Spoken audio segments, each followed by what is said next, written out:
오늘 말씀은 시편 4편의 말씀입니다. 본문 말씀을 함께 읽어봅니다. 내 의의 하나님이여, 내가 부를 때에 응답하소서. 곤란 중에 나를 너그럽게 하셨사오니 내게 은혜를 베푸사 나의 기도를 들으소서. 인생들아, 어느 때까지 나의 영광을 바꾸어 욕되게 하며 헛된 일을 좋아하고 거짓을 구하려는가? 여호와께서 자기를 위하여 경건한 자를 택하신 줄 너희가 알지어다. 내가 그를 부를 때에 여호와께서 들으시리로다. 너희는 떨며 범죄하지 말지어다. 자리에 누워 심중에 말하고 잠잠할지어다. 의의 제사를 드리고 여호와를 의지할지어다. 여러 사람의 말이 우리에게 선을 보일 자 누구뇨 하오니 여호와여, 주의 얼굴을 들어 우리에게 비추소서. 주께서 내 마음에 두신 기쁨은 그들의 곡식과 새 포도주가 풍성할 때보다 더하니이다. 내가 평안히 눕고 자기도 하리니 나를 안전히 살게 하시는 이는 오직 여호와이시니이다. 아멘. 먼저 본문을 이해를 해보도록 하겠습니다. 성경의 본문, 성경의 말씀을 올바로 이해를 먼저 하는 습관을 가져야 거짓된 가르침, 헛된 그런 가르침에 속지 않을 수 있겠죠. 성경의 말씀을 토대로 적용하는 그것만 습관적으로 하게 되면 우리가 성경을 읽고 또 배우고 학습하는 일에 매우 이렇게 우둔하여 지고 성경에 대한 올바른 지식을 갖지 못한다고 할 수가 있겠습니다.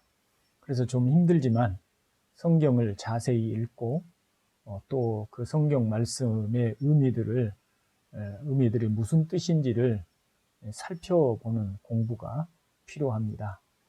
자, 이제 시편 4편의 본문의 의미를 살펴봅니다. 여기 4편에서 내 의의 하나님이여 라고 하나님을 향하여 부르고 있습니다. 이는 시인이 어떤 부당한 일을 당하여 죄인 취급을 받거나 고소를 당하였거나 또 죄가 없음에도 불구하고 비난을 받는 그런 처지로 보여집니다. 그렇기 때문에 의의 하나님, 정의로우신 하나님의 이름을 부르는 것이죠. 곤란 중에 나를 너그럽게 하셨사오니는 원문에서는 비좁은 곳에서 나를 넓게 하셨다라고 하는 의미인데요. 빠져나오기 어려운 막다른 골목에서 또 다른 길을 넓혀주심으로 빠져나올 수 있도록 해주셨다는 것인데, 이것이 과거형으로 되어 있어서 과거에 그런 경험을 했던 바를 이야기를 하고 있습니다. 다시 말하면 시인은 자신이 과거에 막다른 골목에 처했을 때에 길을 넓히셔서 빠져나오도록 하신 것처럼 지금 자신이 당한 부당한 억울함에서 구원하여 달라고 적극적으로 간청하고 있는 내용입니다. 인생들아 라고 그렇게 말하고 있는 대목은 원문의 직접적인 의미는 어떤 남자의 아들들입니다. 아마도 이들은 어떤 고관대작 혹은 귀족들로 시인의 영광과 명예를 욕되게 할 정도의 힘을 가진 사람들로 보여집니다. 이 시편 4편이 다윗의 시라고 그렇게 표제가 되어 있는데, 어쩌면 사울 왕의 시대에 사울 왕이나 또는 그의 신하들이 다윗의 명예를 얼마든지 실추시킬 수 있고 훼손할 수 있는 그런 힘을 가진 사람들이 다윗을 억울하게 하고 있는 바로 그런 상황을 상정해 볼 수도 있겠습니다. 그런 이들을 향해서 시인은 말합니다. 대체 어느 때까지 헛된 욕망을 쫓아서 살 것인지를 묻고 있습니다. 여기 어느 때까지는 시인이 고통의 시간이 꽤 길다는 것을 암시하고 있습니다. 3절에서는 시인은 자신이 하나님이 택하신 경건한 자라고 하는 자기 인식이 분명하다는 것을 알 수 있습니다. 경건한 자는 성실하고 믿을 수 있는 사람이며 간절한 사람을 의미합니다. 시인은 자신이 그러하기 때문에 하나님께서 들으실 것이라는 확신이 강합니다. 시인은 사람들에게 조용하고 은밀한 시간에 자신들의 악한 행동과 말을 반성하라고 합니다. 그들은 마음을 살펴야 합니다. 의의 제사는 진실한 제사, 올바른 제사입니다. 온전한 마음과 온 마음으로 드리는 제사입니다. 형식보다는 의로운 행실로 드리는 제사입니다. 또 사람들이 자기들의 즐거움과 기쁨을 채워줄 자가 누구냐고 묻습니다. 사적인 이득을 채워줄 것을 욕망하는 사람들입니다. 그러나 시인은 자기의 유익이 아니라 모두에게 내려지는 여호와의 얼굴빛을 구하는 사람입니다. 얼굴빛은 여호와의 임재를 의미하지요. 시인은 하나님께 신뢰와 감사의 마음을 고백합니다.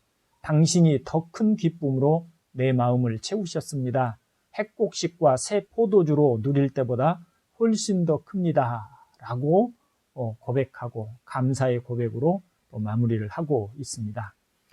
오늘 본문 말씀을 중심으로 해서 우리가 살펴볼 교훈을 두 가지만 간략하게 살펴보겠습니다. 먼저 3절에서 여호와께서 자기를 위하여 경건한 자를 택하신 줄 너희가 알지어다 라고 하는 말씀을 통해서 앞에서 저는 시인이 자신이 하나님이 택하신 경건한 자라고 하는 자기 인식이 분명하다는 것을 알 수 있다고 했습니다. 본문의 시인은 어떤 힘 있는 사람들로부터 부당하게 고난을 당하고 있습니다. 억울한 일을 당합니다. 그런데 그가 의지하고 확신하는 바는 하나님께서는 경건한 사람을 택하시고 그들을 들으신다는 확신이 있습니다. 그리고 자신이 바로 그 경건한 자라고 하는 믿음이 있다는 것입니다. 우리가 시인처럼 곤란한 일을 당할 때 무엇으로 하나님이 나의 기도를 응답하실 것이라는 믿음, 확신을 가지고 기도할 수 있을까요? 시인처럼 경건한 행실로 인하여서 우리가 하나님 앞에 부끄러움이 없이 모든 일에 부족함 없이 행하였다는 바로 그런 믿음이나 그런 자기 인식 때문에 우리가 확신을 가지고 하나님께 기도할 수 있을까요? 성경은 그렇게 말하지 않습니다. 시인처럼 경건한 행실을 하기 때문이 아니라 우리의 어떤 경건한 행실이나 우리 자신의 도덕성을 의지하는 것이 아니라 우리는 예수 그리스도를 의지합니다. 우리는 참으로 경건하지 못하고 신실하지 못하고 성실하지 못합니다. 그러나 가장 신실하시고 가장 성실하시고 가장 완전하시고 가장 허물이 없으시고 가장 모든 일에 있어서 하나님의 인정을 받기에 조금도 부족함이 없으신 분은 바로 예수 그리스도이십니다. 바로 그 주님이 바로 우리의 의지할 분이 되신다라고 하는 것입니다. 여러분, 우리가 기도할 때 우리는 예수님의 신실하심, 예수님의 의로우심을 의지하고 기도합니다. 우리의 경건은 우리의 행실이 아니라 주님을 의지하고 믿는 믿음입니다. 주님을 믿기 때문에 주님 앞에 주님을 믿는 믿음의 성실함입니다. 바로 그 믿음으로 우리가 기도하고 또 예수님의 이름으로 기도하면 그런 주님 때문에 우리의 기도를 들어주실 것이라는 확신을 가지고 기도할 수 있다는 것을 믿으시기를 바랍니다. 주님은 요한복음에서 지금까지는 너희가 기도하지 않았으나 이제는 내 이름으로 기도하라. 그러면 하늘에 계신 아버지께서 이루어 주시리라고 말씀을 하셨습니다. 저와 여러분이 언제나 예수 그리스도의 십자가에 대속하신 은혜를 의지하고 우리 자신의 행실로는 부끄러움이 많을지라도 그 주님 때문에 확신을 가지고 기도하는 그런 담대함이 있기를 주님의 이름으로 축원을 드립니다. 두 번째 교훈을 생각해 봅니다. 본문 6절로 7절에 여러 사람의 말이 우리에게 선을 보일 자 누구뇨 하오니 여호와여 주의 얼굴을 들어 우리에게 비추소서.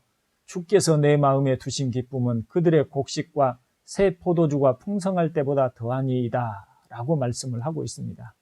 6절에서 여러 사람의 말이 우리에게 선을 보일 자 누구뇨 하오니 라고 할 때 선은 기쁨, 토부라고 하는 단어인데요. 기쁨, 즐거움을 의미합니다. 사람들이 자기들의 즐거움과 기쁨을 채워줄 자가 누구냐고 묻고 있는 것입니다. 이런 사람들이 묻는 그 이유는 자신들의 사적인 이득입니다. 사적인 이득을 채워줄 것을 욕망하는 사람들입니다. 여기서 반어법을 쓰고 있죠. 여러 사람이 우리에게 기쁨을 보일 자 누구뇨라고 하여서 그들이 사적인 욕망의 이익을 얻고자 하고 그것을 추구하고 있다는 것을 말해줍니다. 여러분, 여러분의 기쁨, 여러분의 소망하는 바는 무엇입니까? 누가 그것을 채워준다고 생각하십니까? 시인은 이렇게 대답합니다. 주께서 내 마음에 두신 기쁨은 그들의 곡식과 새 포도주가 풍성할 때보다 더하니이다 라고 말입니다. 사적인 이득을 원하는 사람은 자기 밭에 곡식이 풍성하게 결실을 맺으면 그것으로 가장 큰 기쁨을 삼습니다. 자기의 재물이 많아지는 것을 가장 큰 즐거움으로 삼습니다. 자신의 인생에 거둔 성공을 가장 큰 기쁨으로 여깁니다. 그런데 여기 시인은 그 사람들이 핵곡식을 거두고 또 풍성한 소득을 거두는 것보다 자신이 주님이 주신 기쁨으로 기쁨이 훨씬 더 크다고 말씀을 하고 있습니다.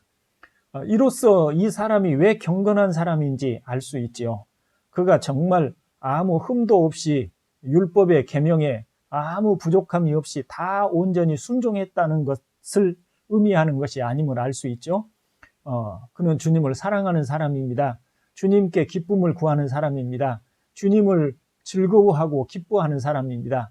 사람의 제일 되는 계명이 무엇이뇨? 라고 할 때 사람의 제일 되는 계명은 하나님을 영화롭게 하는 것과 또 그를 영원토록 즐거워하는 것이라고 했는데 그는 정말 인생의 목적에 합당한 자입니다. 하나님으로 인하여 즐거워하는 사람입니다. 그러므로 그가 경건한 사람인 것입니다. 교우 여러분, 시편 37편 4절은 여호와를 기뻐하라 그가 내 마음의 소원을 내게 이루어 주시리라고 말씀을 합니다. 하나님을 자신의 기쁨으로 알고 경외하는 사람을 하나님은 그 마음의 소원을 만족하게 하여 주신다는 것이죠. 우리의 욕망을 채움으로 만족하게 하신다는 것이 아니라 하나님 그분으로 인한 만족과 기쁨이 크다는 것을 말을 합니다. 여러분은 세상의 물질과 또 성공을 여러분의 기쁨으로 그렇게 바라고 또 그것을 채워줄 사람을 소망하고 살고 있습니까? 아니면 하나님이 여러분의 기쁨이 되고 하나님이 여러분 마음의 즐거움이 되고 하나님이 여러분의 인생에 가장 큰 만족이 되어 하나님의 은혜를 구하고 살아가는 그런 성도의 삶을 살고 있습니까? 바라기는 우리 모두가 다 하나님 앞에 이런 믿음으로 살기를 또 이런 하나님께서만이 나의 더할 수 없는 기쁨이 되십니다 라고 고백하고 하나님께 참된 만족을 구하는 저와 여러분 되실 수 있기를 주님의 이름으로 축원을 드립니다. 아멘.